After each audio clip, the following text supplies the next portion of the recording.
Graça e paz. Hoje nós iremos continuar o estudo do livro Mentira em que as Garotas Acreditam, Verdade que as Liberta. E iremos ver hoje o capítulo 9, que vai falar sobre mentiras sobre a nossa fé. A primeira mentira é: o que me liga a Deus é meu pastor.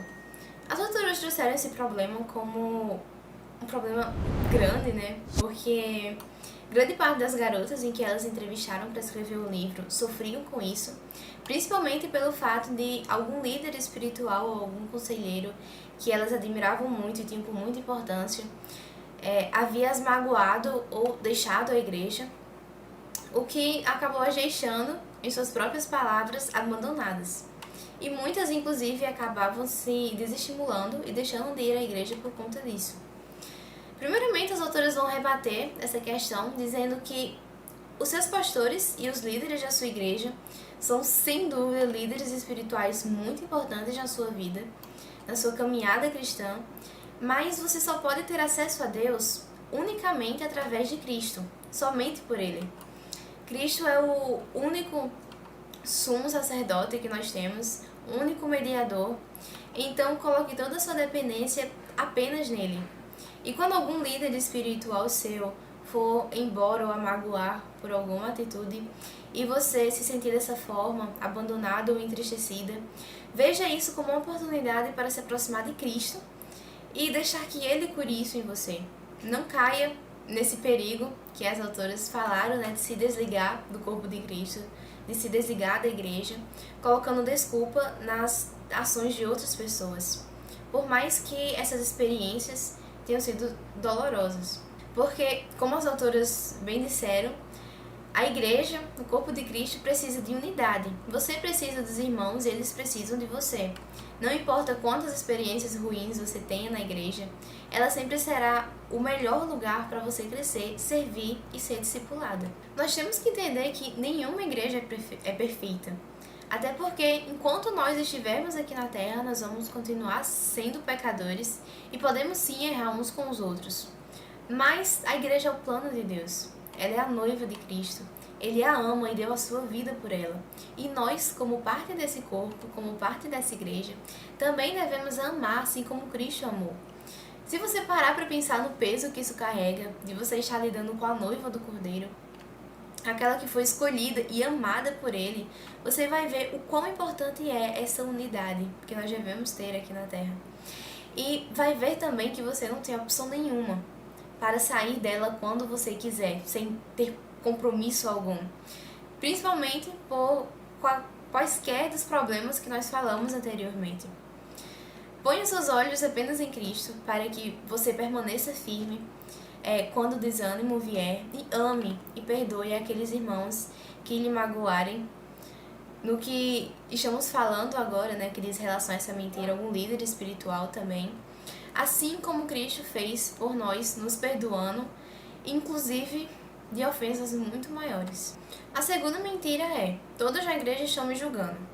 Infelizmente, essa questão do julgamento é sim uma realidade que se encaixa no nosso meio, porque nem todos que estão na igreja entenderam o Evangelho ou o mandamento do Senhor sobre aconselhar uns aos outros. Então, por conta dessa falha no entendimento de alguns irmãos, possa ser sim que exista esse medo e essa ideia de que todos estão lhe julgando. Por mais que nós saibamos que nem todos são dessa forma, nem todos agem com essa imaturidade.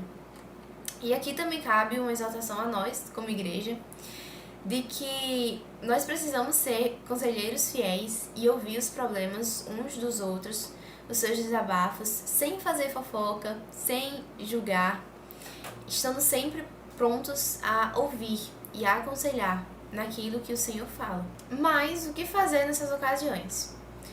É óbvio que você não irá se sentir à vontade em se abrir com todos, mas você precisa encontrar alguém na igreja confiável, um conselheiro, alguém que esteja disposto a lhe ouvir e a lhe ajudar também, seja um pastor, a esposa dele ou algum irmão mais velho.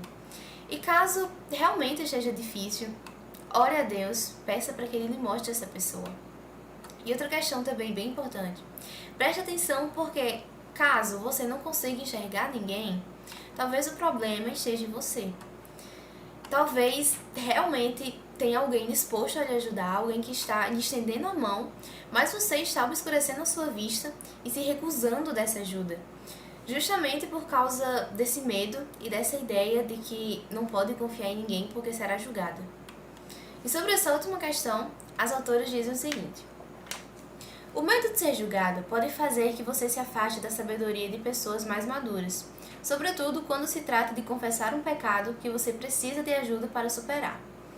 Em Tiago 5, versículo 16, lemos: portanto, confessai vossos pecados uns aos outros e orai uns pelos outros para serdes curados. Ao mesmo tempo que é verdade que Cristo nos concede a possibilidade de ir diretamente a Deus para obter perdão, também é verdade que confessar nossos pecados uns aos outros é importante.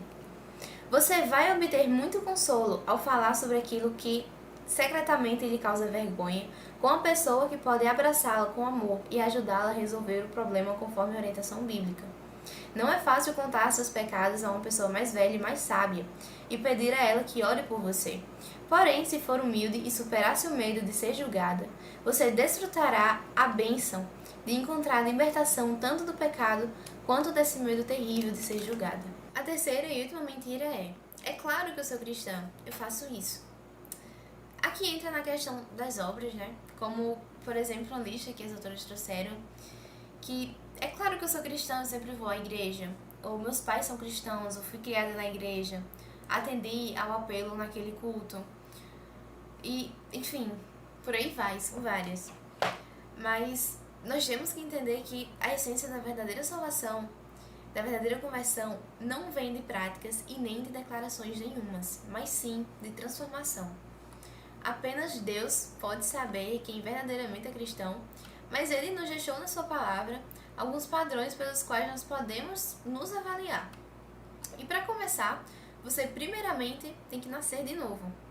Quem nasceu de novo tem um coração novo, uma vida nova, uma natureza nova, uma mentalidade nova, um novo mestre. E aqui fica a pergunta: você já passou por essa mudança radical na sua vida? Crescer em um lar cristão, ou ser ativo na igreja, ou ser uma boa pessoa aos olhos da sociedade, não fazem de você uma cristã. Somente um encontro verdadeiro com Jesus, onde você tem real noção do quanto miserável, do quanto pecadora você é e do quanto precisa da graça de Deus. E responde isso com arrependimento e com fé, reconhecendo a Cristo como seu Salvador e Senhor da sua vida, a torna uma cristã. Nada além da graça de Deus pode fazer isso. Nada que você possa fazer. E a resposta a essa graça que Ele concedeu a nós tem que ser o amor e a obediência, com um ódio cada vez maior pelo pecado, para assim, na sua vida, glorificar a Deus em todas as áreas possíveis. E assim cumprir o propósito pelo qual Ele lhe chamou também. E por fim, essa foi a última mentira do capítulo. Espero que venhamos refletir em tudo sobre ele e que venhamos estar também sempre diante de Deus, pedindo pela sua graça em nossas vidas, para que nos fortaleça e que não sejamos iludidos por esses erros. Amém? Deus abençoe e até o próximo.